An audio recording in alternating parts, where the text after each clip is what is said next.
Before we begin, settle into your bed. Let your shoulders sink into the mattress. Let your eyelids grow heavy. This is a story meant not to alarm you, but to carry you, slowly, gently, into the quiet canals of old Venice, and from there, into sleep itself. There is no need to remember every detail. There is no need to follow every thread. Simply listen and drift, and let the words wash over you like the gentle lapping of water against ancient stone. Whenever you feel yourself slipping away, let go. Sleep is the destination. The story is only the road. Venice, in the late autumn of the year, was a city that seemed to float between worlds. The canals, dark and still, reflected the amber glow of windows and the soft gray of the sky above, their surfaces broken only by the occasional ripple of a passing gondola. The buildings rose from the water like ancient sentinels, their walls streaked with the green of age and salt, their windows tall and narrow, looking out over the water with the patient stillness of centuries. The streets of Venice were not streets at all, but waterways, winding through the city like veins through a living body. Bridges arched over the canals, their stone steps worn smooth by the footsteps of countless generations. The air smelled of salt and damp stone, of wood smoke and the faint, sweet scent of distant flowers.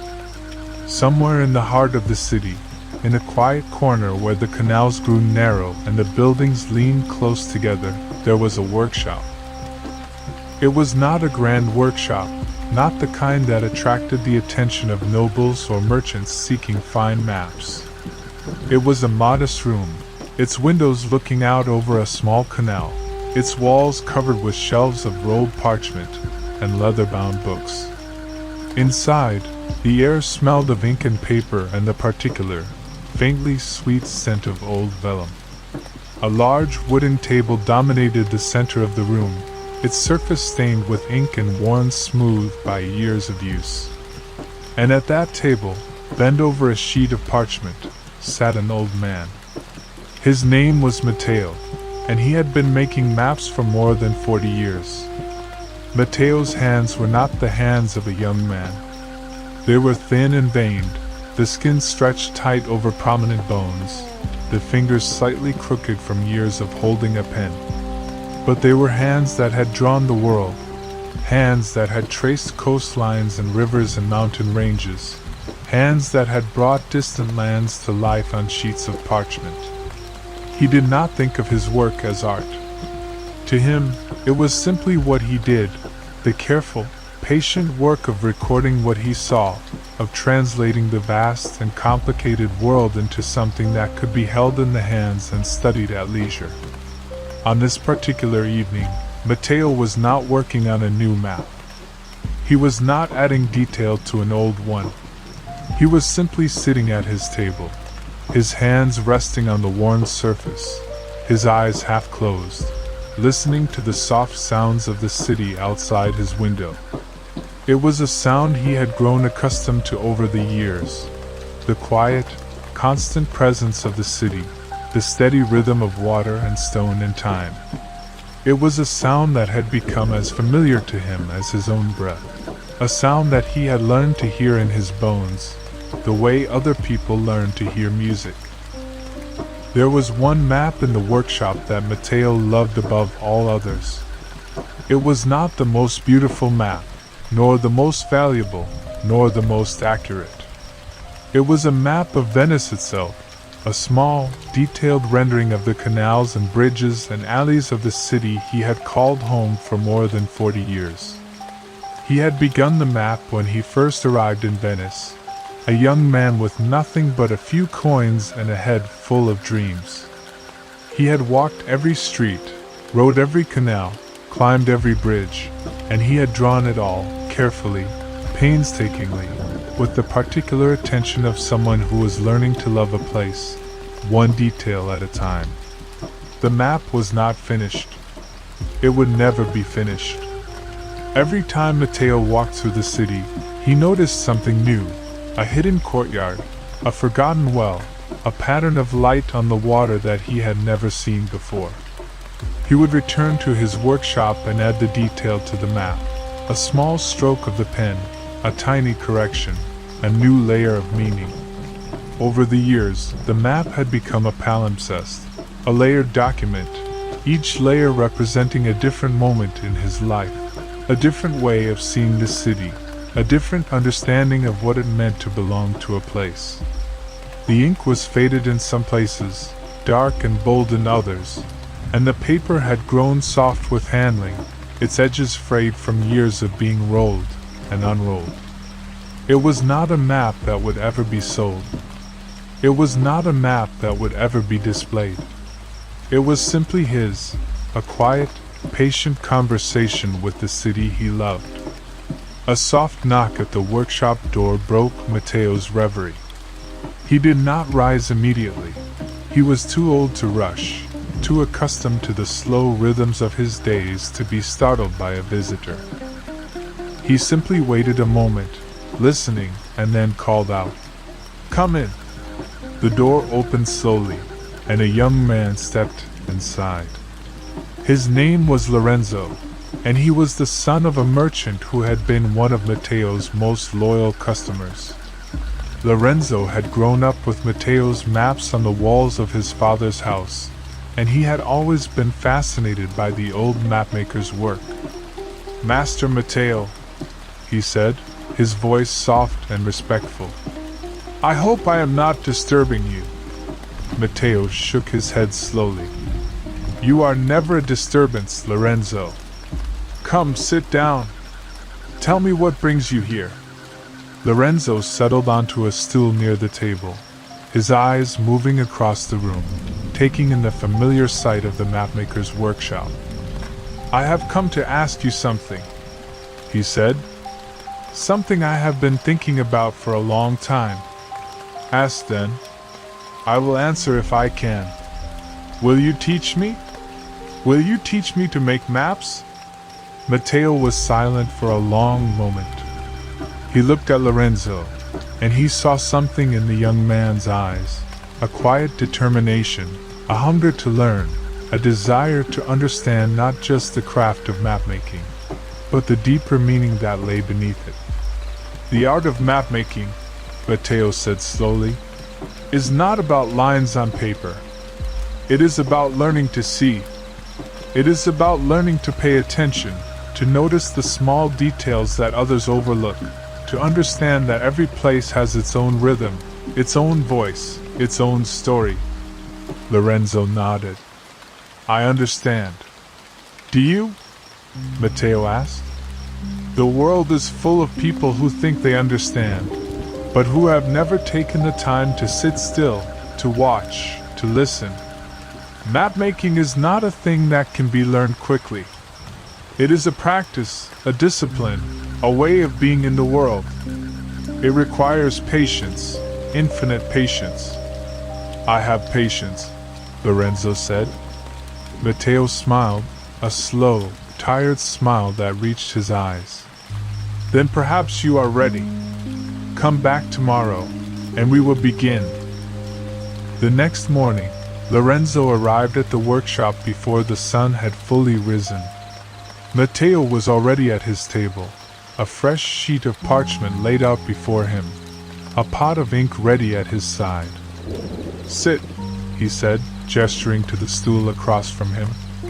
"Today, you will draw your first line."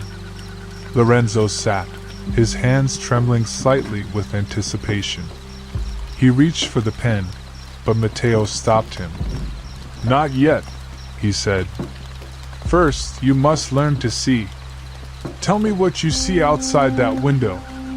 Lorenzo looked out the window. He saw the canal, dark and still, its surface reflecting the pale gray of the morning sky. He saw a bridge, its stone steps worn smooth by years of use. He saw a small boat tied to a post, its wooden hull dark with age. "I see a canal," he said, "and a bridge, and a boat." Matteo shook his head slowly. "You are looking, but you are not seeing. Look again." What do you see? Lorenzo looked again, more carefully this time. He noticed the way the light fell on the water, the small ripples that spread from a passing boat, the moss growing on the stones of the bridge, the faint lines of age on the wooden hull of the boat. I see light on the water, he said, and ripples, and moss on the stones, and the grain of the wood. Matteo nodded slowly. Now you are seeing. That is the first lesson. Now pick up the pen and draw what you see. Lorenzo picked up the pen, his hand still trembling slightly. He dipped it in the ink and held it over the parchment, uncertain where to begin. Start with the water, Matteo said. Draw the water. Lorenzo touched the pen to the paper, and the ink flowed out in a thin, dark line. He drew the canal, not as a simple line, but as a living thing, with ripples and reflections, with the subtle movement of water that seemed to flow even in stillness. Good, Matteo said. Now the bridge.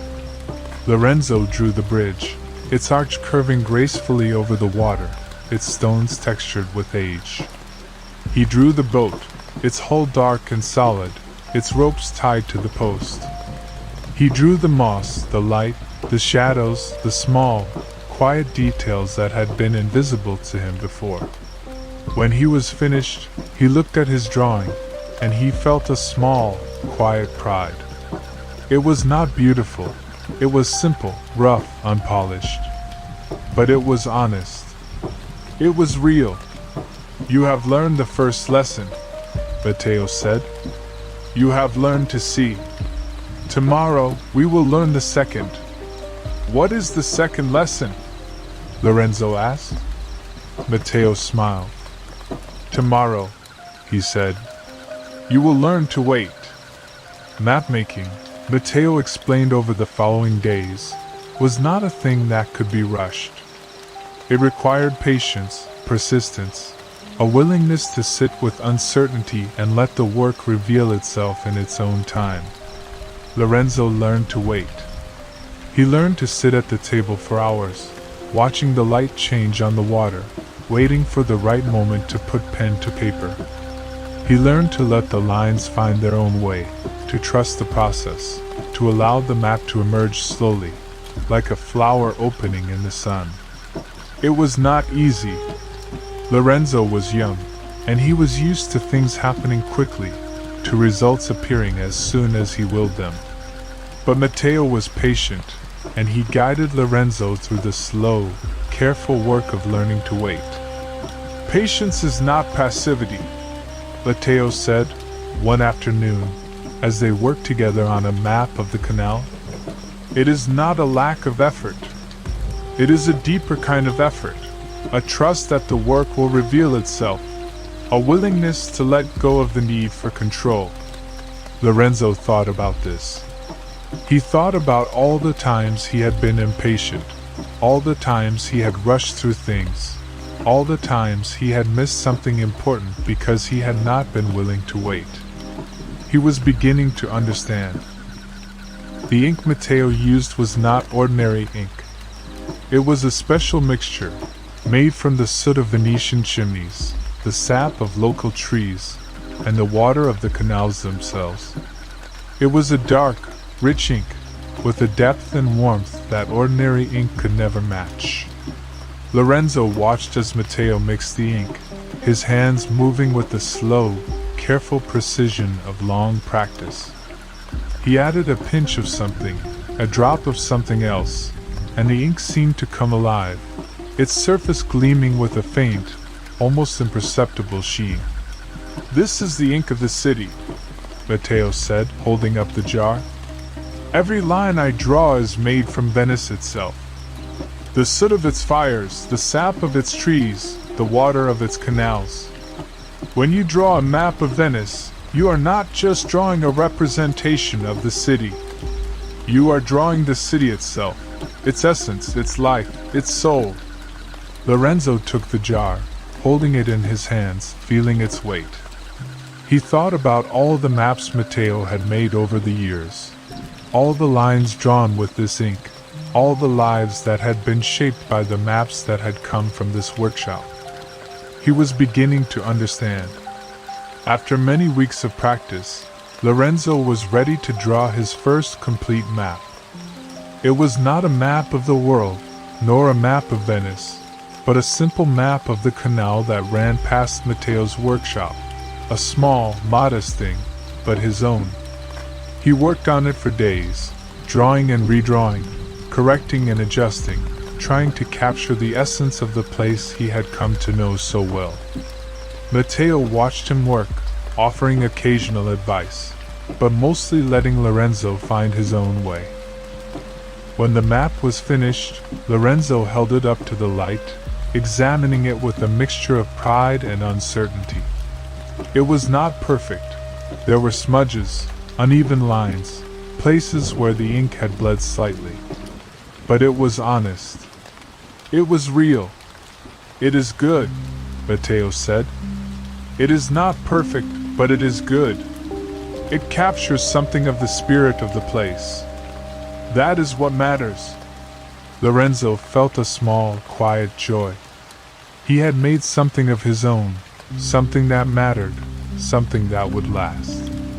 As the weeks passed, Lorenzo continued his apprenticeship, learning the slow, patient work of mapmaking. He learned to mix the ink, to prepare the parchment, to draw the lines that would become the bones of the map. He learned to see the world in a new way. But he also learned something else. He learned that Venice was not just a city, it was a presence, a living thing that had been shaped by the hands of countless generations. The canals, the bridges, the buildings, the streets, all of it had been created by people who had loved this city, who had given their lives to it, who had left their mark on its stones. He began to understand why Matteo had spent his whole life making maps of Venice. It was not because the city was beautiful, though it was. It was because the city was alive, and it was still being written, still being drawn, still being shaped by the hands of those who loved it. And he began to understand that he, too, was part of that story, that his maps, however small and humble, were part of the great, unfolding map of Venice, a map that would never be finished, a map that would continue to grow and change and live as long as there were people who loved the city enough to draw it. Matteo had been making maps for more than 40 years, and in that time, he had learned that every map told a story. Not just the story of the place it depicted, but the story of the person who had drawn it, their hopes, their fears, their loves, their losses. Every line was a choice, every detail a decision, every map a window into the soul of its maker. He thought about this as he worked on a new map, a map of the Dalmatian coast that had been commissioned by a wealthy merchant. The merchant wanted a map that would show the safest routes for his ships, the places where they could find shelter from storms, the ports where they could trade their goods. Matteo had never been to Dalmatia. He had never seen its coasts or sailed its waters. But he had studied the accounts of travelers, the logs of sailors, the reports of merchants, and he had pieced together a picture of the place that was as accurate as he could make it. He thought about the merchant who would use this map, the sailors who would navigate by it, the families who would depend on it for their livelihoods. He thought about the weight of responsibility that came with his work, the knowledge that a single mistake could send a ship off course, could cost lives, could change the course of someone's future. It was a heavy burden, but it was also a privilege. He was trusted to tell the truth about the world, to create something that people would rely on, to be a guide in a world that was often confusing and dangerous. Lorenzo watched Matteo work, his eyes following the slow, deliberate movements of the old mapmaker's hand. "Why do you do it?" he asked, one afternoon. "Why do you spend your life making maps?" Matteo looked up from his work, his pen pausing for a moment. "Because I believe that maps matter," he said. They are not just pieces of paper. They are ways of understanding the world, of making sense of the chaos, of finding our place in the vastness of creation. He paused, and then he added softly, and because I believe that every place deserves to be seen, to be remembered, to be loved. The world is full of beautiful places, Lorenzo, and most of them will never be seen by anyone. But when I make a map, I am seeing them. I am holding them in my hands. I am giving them a kind of life. Lorenzo was silent for a long moment, thinking about what Matteo had said. He had never thought of maps as acts of love, but now he understood. They were, in their own quiet way, the most loving thing a person could do. One afternoon, a visitor came to the workshop. He was an old man, bent and frail, his clothes worn and patched.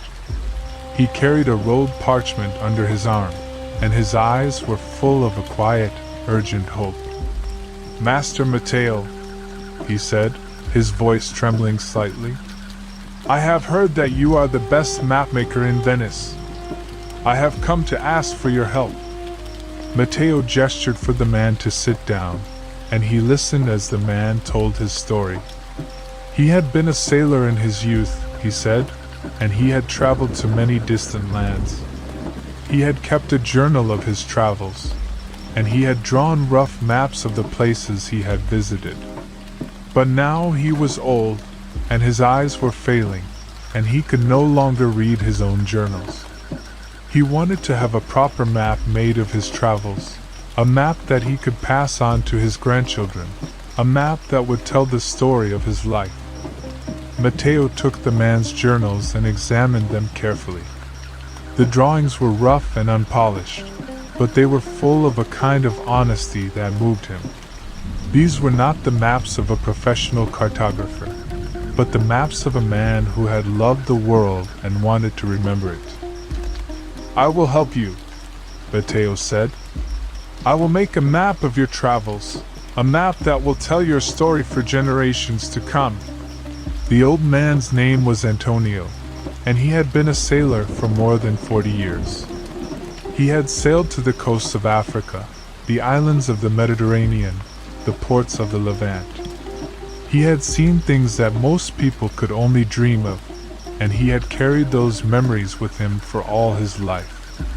Matteo worked for weeks on Antonio's map, drawing the coastlines and the islands, the ports and the harbors, the routes that Antonio had sailed so many years ago. He used the old sailor's journals as his guide, adding details from his own knowledge of the regions. When the map was finished, Antonio came to see it. He stood before the table, his eyes moving across the lines and the names, and for a long moment he did not speak. "It is beautiful," he said finally, his voice thick with emotion. "It is more beautiful than I could have imagined. You have given me back my life, Master Matteo. You have made my memories real again." Matteo felt a small, quiet warmth in his chest. This was why he made maps. Not for money or fame, but for moments like this. Lorenzo watched the exchange between Matteo and Antonio, and he felt a deep respect for his teacher. He had always known that Matteo was a skilled craftsman, but now he understood that his work was about something more than skill. It was about care, about connection, about the quiet, patient work of honoring the lives of others. After Antonio had left, Lorenzo asked Matteo, "How do you do it? How do you make maps that feel so alive?" Matteo smiled, a slow, tired smile that reached his eyes. "I do not make maps," he said. "I listen. I listen to the stories that the places tell, and I try to capture them in ink and paper. Every place has a voice, Lorenzo. You just have to learn to hear it." Lorenzo was silent for a long moment, and then he said, "I think I am beginning to understand." "Good," Matteo said. That is the most important lesson of all. The days passed, and Lorenzo continued his apprenticeship. He learned to mix the ink, to prepare the parchment, to draw the fine, delicate lines that would become the bones of the map. He learned to work slowly, to be patient, to trust the process. But he also learned something else. He learned that the workshop was not just a place of work. It was a place of peace, a sanctuary from the noise and chaos of the world outside. When he was in the workshop, he felt a sense of calm that he had never felt before, a sense of being exactly where he was supposed to be. He thought about his own life, the years he had spent rushing from one thing to the next, never stopping to appreciate the beauty of the world around him. He had been so focused on the future that he had forgotten to live in the present. But here, in the quiet of the workshop, he was learning to be still, to be present, to be grateful for the small, ordinary moments that made life worth living. He was grateful to Matteo for teaching him this. He was grateful for the maps, and the ink, and the quiet, steady rhythm of the work. He was grateful for the city of Venice, which had given him a home, a purpose, a sense of belonging. One afternoon, Matteo received a letter from a nobleman in Florence, requesting a map of the Venetian Republic. The nobleman was a collector of maps, and he had heard of Matteo's work. He was willing to pay a generous sum for a map that would be the centerpiece of his collection. Matteo read the letter slowly, his eyes moving across the words with the same careful attention he brought to everything. He was honored by the request, but he was also troubled. The map would take months to complete, and he was not sure he had the energy for such a large project. He discussed the matter with Lorenzo, who had become his trusted assistant. "What do you think?" Matteo asked. "Should I accept the commission?" Lorenzo thought for a moment. "I think you should," he said. "I think it is important to do work that challenges you, that pushes you to grow. And I think that a map of the Venetian Republic is something that deserves to be made with care and attention." Matteo nodded slowly. "You are right," he said. "I will accept the commission, and I will make it the best map I have ever made." The work on the map of the Venetian Republic began the following day. Matteo and Lorenzo worked together, drawing the coastlines and the islands, the cities and the towns, the rivers and the mountains. They used the best materials, fine parchment, rich ink, the most delicate pens. Matteo was meticulous in his work, checking every detail, correcting every mistake, ensuring that the map was as accurate as possible. He consulted old charts and maps, cross-referencing them with his own knowledge, making sure that nothing was left to chance. Lorenzo watched him work, and he was amazed by the old mapmaker's dedication. He had never seen anyone work with such care, such attention to detail, such love for the craft. He was learning, not just how to make maps, but how to be a craftsman, how to take pride in his work, how to create something that would last. The map took several months to complete. It was the largest map Matteo had ever made, and it was also the most beautiful. The coastlines were drawn with precision, the cities were marked with tiny, delicate symbols, the mountains were shaded with soft, graceful lines. When the map was finished, Matteo stood back and looked at it, and he felt a deep, quiet satisfaction. It was the best work he had ever done, and he knew it. "Thank you," he said to Lorenzo. "I could not have done this without you." Lorenzo shook his head. "I only watched," he said. "You did the work." "No," Matteo said. "You were here. You were present. You were patient. That is what matters." They sent the map to Florence, and the nobleman wrote back immediately, praising the work and offering to pay double the agreed price. Matteo refused the extra money, but he was deeply moved by the praise. The years passed, and Lorenzo grew into a skilled mapmaker in his own right. He continued to work with Matteo, and they became more than teacher and student. They became friends, collaborators, partners in the quiet, patient work of making maps.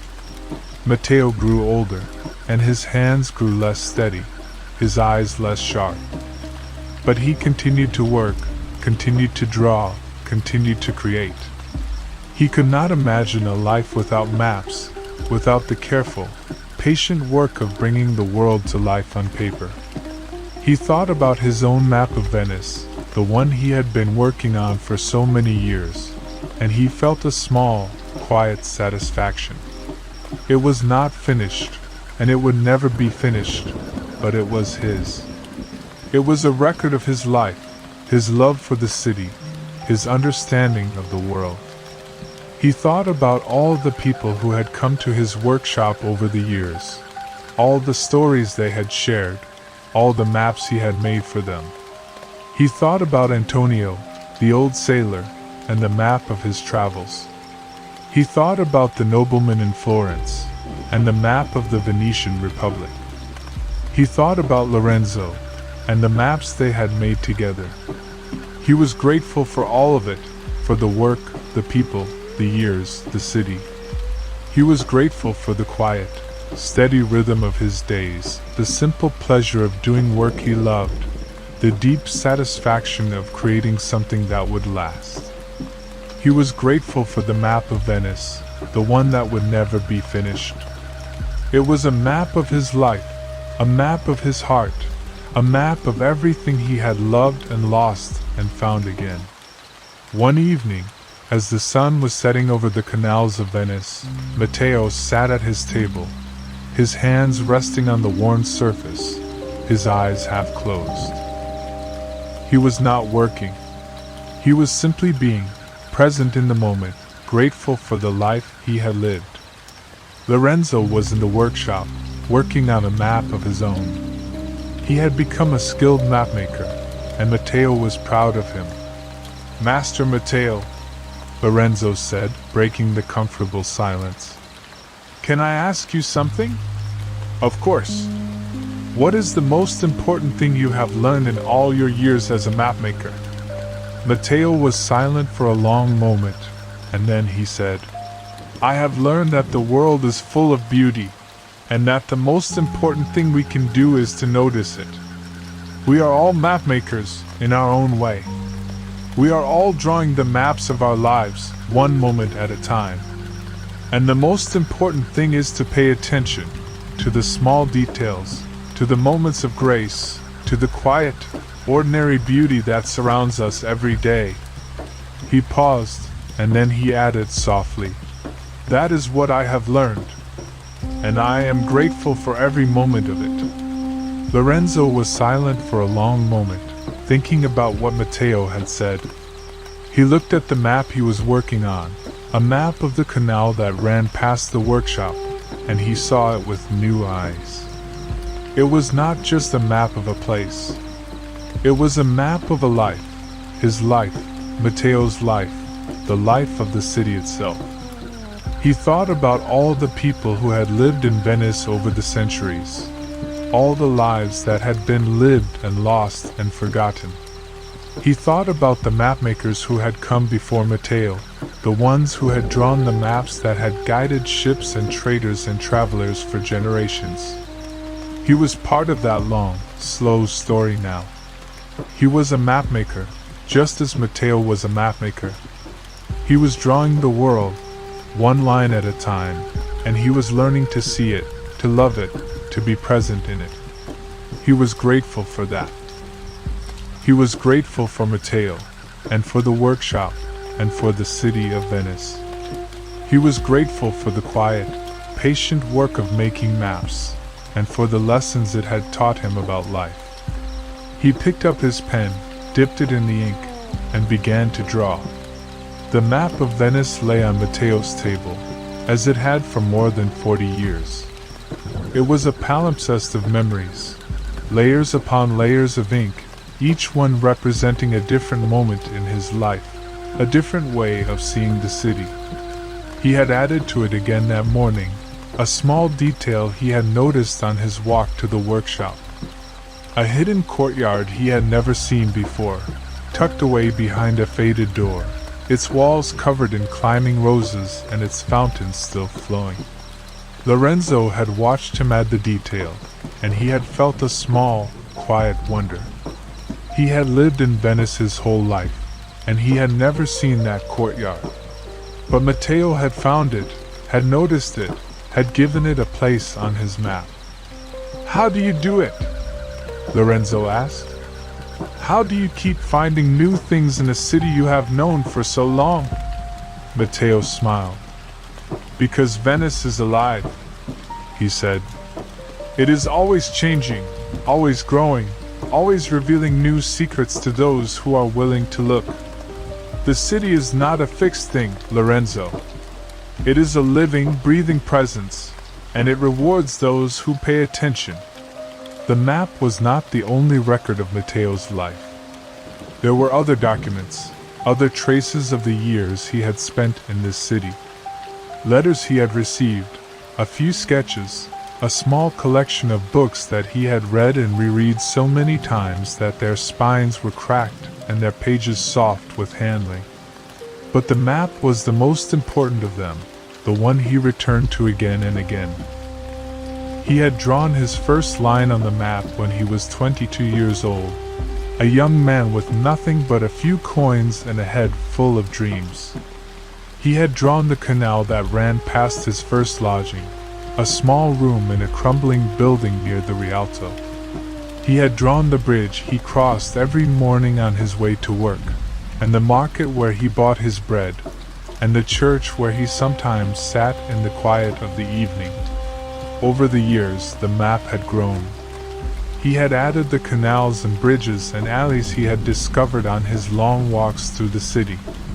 He had added the houses of friends, the workshops of fellow craftsmen, the hidden corners where he had found moments of peace. It was a map of his life, a map of his heart, a map of everything he had loved and lost and found again. One afternoon, a woman came to the workshop. She was old, her hair white and her face lined with the particular beauty of age.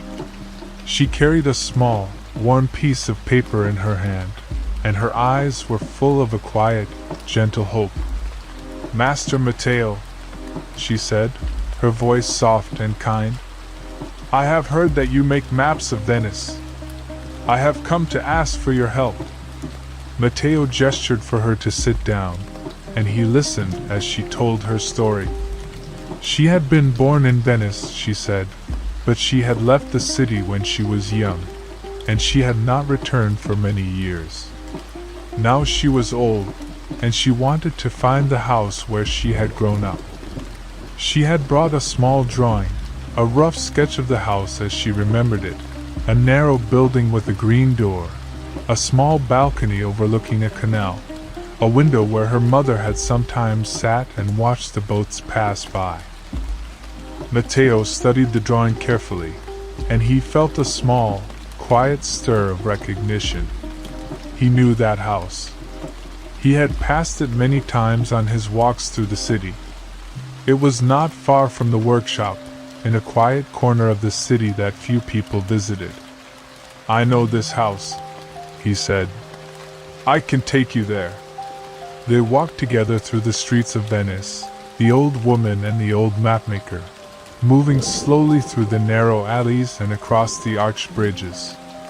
The woman's eyes were wide with wonder, taking in the familiar sights and sounds of the city she had left so long ago. "It has changed," she said softly, "and yet it is still the same. The same canals, the same bridges, the same gentle light on the water." Matteo nodded. "Venice does not change quickly," he said. "It is a city that knows how to wait, how to hold on to its memories, how to keep its secrets safe." They turned a corner, and there it was, the house with the green door. The woman stopped, and for a long moment she did not speak. "It is just as I remembered it," she said finally, her voice thick with emotion. "It is like coming home." She turned to Matteo, her eyes shining with tears. "Thank you," she said. "Thank you for bringing me here. I did not think I would ever see it again." Matteo watched the woman as she stood before her childhood home, her hand resting on the worn green door, her eyes soft with memory. He thought about all the people who had come to his workshop over the years, all the stories they had shared, all the maps he had made for them. He thought about the map of Venice on his table, the one he had been working on for so many years. It was not just a map of a city. It was a map of lives, his own life, and the lives of all the people who had passed through his workshop, all the people who had shared their stories with him. He was grateful for that. He was grateful for the work, and the people, and the city. He was grateful for the quiet, steady rhythm of his days, the simple pleasure of doing work he loved, the deep satisfaction of creating something that would last. The woman turned to him, and she smiled. "I will never forget this," she said. "You have given me back my memories." Matteo nodded. "That is what I do," he said. "I give people back their memories." The days passed, and Matteo continued his work. He was older now, his hands less steady, his eyes less sharp. But he still came to the workshop every morning, still sat at his table, still worked on the maps that had become the center of his life. He thought about the woman who had come to find her childhood home, and he felt a small, quiet satisfaction. He had helped her find something she had lost, something she had thought she would never see again. He had given her back a piece of her life. He thought about all the other people he had helped over the years, the travelers and the merchants, the sailors and the dreamers. He was grateful for all of them. They had given him purpose, meaning, a reason to keep working. They had reminded him that the work he did mattered, that the maps he made were not just pieces of paper, but pieces of lives. He thought about Lorenzo, who had become a skilled mapmaker in his own right. He was proud of him, proud of the work he had done, proud of the person he had become. He knew that Lorenzo would carry on the craft long after he was gone. One morning, Matteo woke to find that he could not rise from his bed. His body was tired, and his limbs were heavy, and he knew that the time had come. He was not afraid. He had lived a long life, a good life, a life full of meaning and purpose. Lorenzo came to his bedside, his face soft with love and sorrow. He took Matteo's hand, and he sat with him in the quiet of the morning. "Thank you," Matteo said, his voice soft and tired. "Thank you for everything." Lorenzo wept, and he held Matteo's hand, and he told him that he would miss him. And Matteo told him that he would always be with him, in the maps he made, in the lines he drew, in the quiet, steady rhythm of the work he would continue. He closed his eyes, and he listened to the sound of the canal outside his window, the gentle lapping of water against stone, the distant call of a gondolier, the soft, familiar sounds of the city he had loved for so long. He felt the warmth of the sun on his face, and the weight of the years lifting from his shoulders, and the quiet, peaceful certainty that he was ready. And then he let go. Lorenzo sat for a long time beside Matteo's bed, holding his hand, feeling the warmth slowly fade from his skin. He thought about all the years they had worked together, all the maps they had made, all the lessons Matteo had taught him. He thought about the map of Venice that lay on the table in the workshop, the map that Matteo had been working on for so many years. It was still unfinished, and it would never be finished. But that was as it should be. Some things, Matteo had taught him, were not meant to be finished. They were meant to be loved. He rose from the bed, and he walked to the workshop, and he sat at the table where Matteo had sat for so many years. He looked at the map of Venice, at all the layers of ink and memory that covered its surface, and he felt a deep, quiet connection to the old mapmaker. He picked up the pen, dipped it in the ink, and he began to draw. The days that followed were quiet and peaceful. Lorenzo continued the work of the workshop, making maps for the people who came to him with their stories and their hopes. He added to Matteo's map of Venice, the one that would never be finished. He thought about Matteo often, about the lessons he had taught him, about the kindness and patience he had shown him. He thought about the old mapmaker's hands, the hands that had drawn the world, the hands that had taught him how to see. He was grateful for all of it. He was grateful for the years he had spent in the workshop, the years he had spent learning from Matteo, the years he had spent becoming a mapmaker. He was grateful for the city of Venice. He was grateful for the map, the one that would never be finished. It was a map of a life, a map of a heart, a map of everything that mattered. And he would continue to add to it, one line at a time, one moment at a time, one memory at a time. The years passed, and Lorenzo became the master of the workshop. He continued to make maps, to teach apprentices, to carry on the craft that Matteo had taught him. He added to the map of Venice whenever he could. He thought about the old mapmaker often, and he felt a small, quiet warmth in his heart. Matteo was gone, but he was still present, still alive in the maps he had made, in the lessons he had taught, in the love he had shared. Lorenzo had become the mapmaker he had always wanted to be, and he knew that Matteo would be proud of him. He had learned to see the world the way Matteo had seen it, slowly, gently, with patience and wonder. He had learned to love the city the way Matteo had loved it, deeply, quietly, unconditionally. He thought about his own life, and he was grateful for all of it. He was grateful for the workshop, and the maps, and the city. He was grateful for the people who had come to him with their stories, and for the maps he had made for them. He was grateful for the quiet, steady rhythm of his days, the simple pleasure of doing work he loved, the deep satisfaction of creating something that would last. One evening, as the sun was setting over the canals of Venice, Lorenzo sat at the table in the workshop, the map of Venice spread out before him.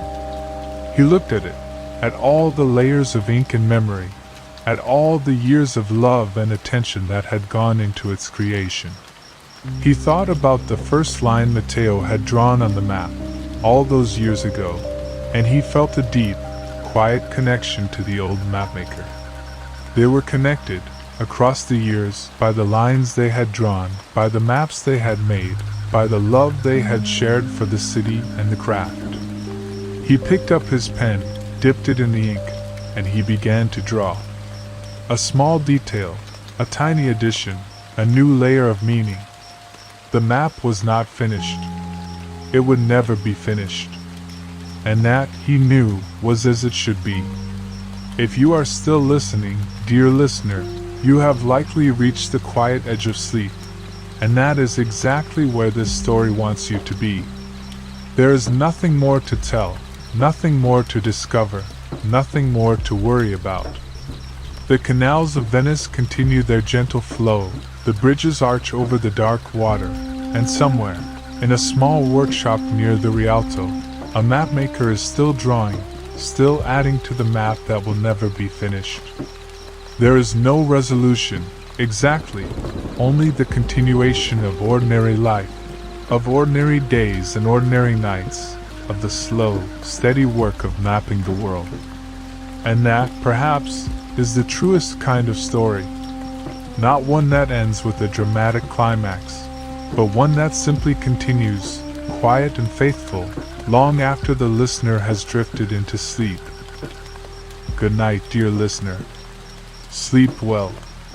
The water will still be there in the morning, gentle and dark and full of reflections.